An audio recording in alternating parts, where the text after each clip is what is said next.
Dalam nama Bapa dan Putra dan Roh Kudus. Amin.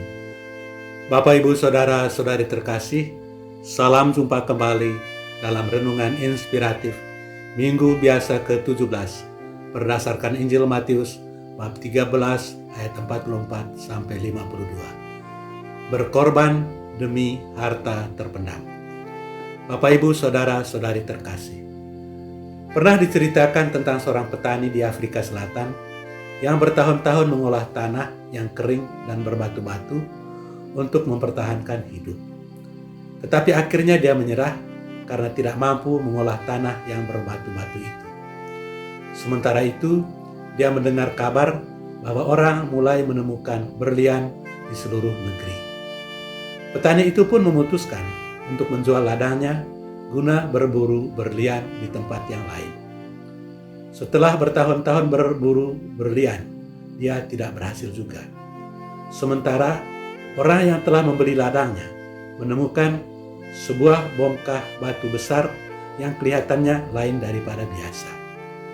Dengan rasa ingin tahu, orang itu membawa bongkah batu tersebut ke dapur dan mencucinya lalu menggosoknya. Betapa terkejutnya orang itu ketika diketahui bahwa di dalam bongkah batu itu ada berlian. Ladang itu kemudian menjadi cikal bakal tambang berlian Kimberley di Afrika Selatan yang sangat terkenal itu. Sayang memang, pemilik ladang itu tidak menyadari harta terpendam yang terkubur di dalam ladangnya. Bapak, Ibu, Saudara-saudari terkasih, sama seperti petani di dalam cerita tersebut, banyak petani pada masa Yesus yang tidak menyadari harta terpendam yang ada di ladang-ladang mereka. Perumpamaan Yesus tentang harta terpendam tidak mungkin dipahami dengan baik kalau kita tidak memahami konteks perumpamaan yang diceritakan. Pada masa Yesus hidup, orang tidak mengenal sistem perbankan seperti yang kita kenal pada masa ini. Karena itu, orang biasanya menggunakan tanah untuk menyembunyikan harta mereka yang paling berharga. Itulah sebabnya hamba dalam perumpamaan tentang talenta Matius 25 ayat 25 menguburkan talenta tuannya ke dalam tanah agar tidak dicuri orang. Dengan cara penyimpanan uang seperti itu atau harta berharga lainnya, dapatlah dipahami kalau di dalam tanah terkubur bermacam-macam harta kekayaan. Seringkali terjadi karena waktu sudah terlalu lama, orang lupa di mana harta kekayaan itu dikuburkan. Itulah sebabnya orang bisa menemukan harta kekayaan itu di mana saja, tanpa seorang pun bisa mengklaim bahwa harta terpendam itu adalah miliknya. Saudara-saudari terkasih, dalam Injil hari ini, Yesus membandingkan kerajaan Allah dengan dua hal.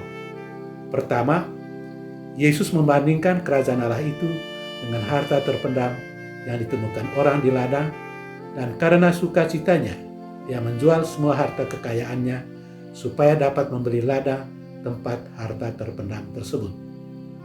Di dalam hal ini, dia harus mengorbankan sesuatu guna mendapatkan sesuatu yang lebih besar atau lebih berharga. Kedua, Yesus membandingkan kerajaan Allah itu dengan mutiara indah. Guna membeli mutiara yang indah itu, si pedagang menjual segala sesuatu yang dimilikinya agar dapat membeli mutiara yang berharga tersebut. Di dalam kedua perumpamaan tersebut, kerajaan Allah dilihat sebagai sesuatu yang sangat berharga, sehingga orang mau mengorbankan segala sesuatu yang dimilikinya, asalkan dia bisa masuk ke dalam kerajaan Allah tersebut. Saudara-saudari terkasih, apa pesan yang mau disampaikan oleh Yesus melalui perumpamaan itu? Pertama, kerajaan Allah atau kehidupan kekal merupakan sesuatu yang sangat berharga. Setiap orang berusaha untuk menjadi warga kerajaan Allah tersebut, sebuah kerajaan yang diwarnai oleh keadilan, damai sejahtera, dan cinta kasih. Kedua, guna memperoleh kerajaan Allah itu atau kehidupan kekal di surga itu, orang mesti berkorban atau mengorbankan sesuatu di dalam hidupnya, supaya bisa mengikuti hukum-hukum Tuhan, serta menghayati nilai-nilai yang diajarkan oleh Injil. Hukum-hukum Tuhan itu tidaklah terlalu muluk-muluk untuk tidak bisa diikuti dan bisa disederhanakan. Kasihilah sesamamu manusia seperti dirimu sendiri. Janganlah menghakimi agar kamu pun tidak dihakimi. Jangan lakukan kepada orang lain apa yang engkau tidak suka orang lain perbuat terhadapmu. Ampunilah agar kamu pun diampuni. Layanilah satu sama lain dalam semangat kerendahan hati, dan lain-lain seperti tertulis di dalam kitab suci. Semoga Tuhan memberkati kita. Amin. Dalam nama Bapa dan Putra dan Roh Kudus. Amin.